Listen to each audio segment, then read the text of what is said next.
Today we're going to be taking a look at the best hitches available for the 2005 Subaru Forester. One of the most popular hitches that we offer is going to be the Draw-Tite. Its part number is 36311. This is a Class 2. It's going to offer an 1¼ inch by an 1¼ inch opening. We also offer the Curt, part number C12038. This is also a Class 2. Same opening at 1¼ inch, 1¼ inch. Now these Class 2 hitches are going to be pretty adaptable for just about any kind of item that you might want to use with them.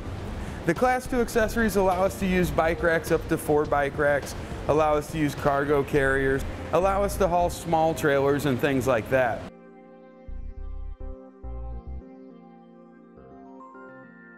A few of the differences that I've noticed with our hitches are going to be that the visual portion of the hitch, or the portion that you're actually going to see behind the vehicle, with the Curt, from about this rounded edge down, it's going to stay visible. You're going to see it if you stand well back behind the vehicle. If you're right up on the vehicle, it doesn't really show up at all.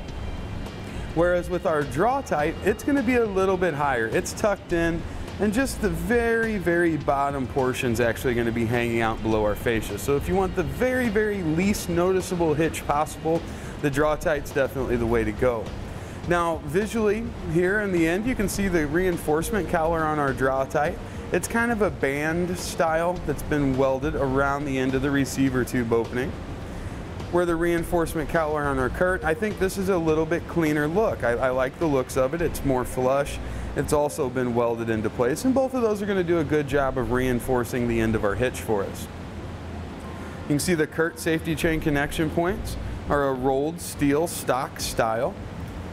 Pretty good openings on each side. That's going to allow us to connect our safety chains. If we look at our Draw-Tite, it's just a little bit bigger design here, a little bit larger steel stock. The opening may be about a ½ inch wider, but I don't think you're really going to have any challenges at all connecting whatever safety chains you might want to either of them. Now both hitches are going to offer a ½ inch diameter pinhole. That's what we're going to use to secure all of our items with. We want to be sure we use Class 2 accessories. Looks like we've got plenty of room on both of our hitches, whether we're going to use an anti-rattle bolt, maybe a locking hitch pin, or even a standard hitch pin and clip. Now our Draw-Tite has a small tab that's been welded on here. This is a tab that we can use for securing our fascia once our install is done. There's one small tab on the back on some models that'll allow us to put our push pin fastener in there and get it secured. The Curt doesn't have that, but it has the same lip here that our Draw-Tite does, and our fascia will come down and kind of rest on that, so we really don't have to worry about it too much there. Although they do look different here on the end, where this Curt has a plate steel that's been curved up and over the exhaust. The exhaust is going to sit right here. The Draw-Tite also mounts over the exhaust. It just, instead of having a large bend in it, it's got just a small bend in our cross tube. Both of them, again, are going to go right up and over our current factory exhaust. A very minor difference in the installation process, which won't really affect your time or labor at all, is going to be that with the Draw-Tite, they send out new hardware. Whereas with the Curt, they ask that you reuse the factory hardware that you're going to remove in the installation process. Now a minor difference in the tow ratings on the hitches are going to be, when we look at the Draw-Tite, it offers a 300-pound tongue weight rating. So that's the maximum downward force we can put here at our receiver tube opening. When we're looking at the Curt, 350 pounds for that rating, so slightly higher.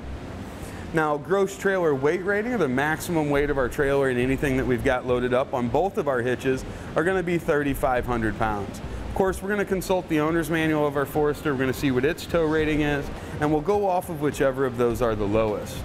Now, when it comes to selecting which hitch is right for you, I think our hitches are really, really close side by side.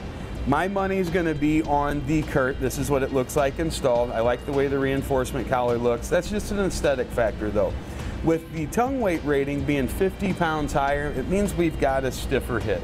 That means we're going to have less flex as we go over bumps and stuff like that once we have our accessories loaded on. And that's going to complete our look at the best hitches available for the Subaru Forester. We hope this helps in making your buying decision just a little bit easier.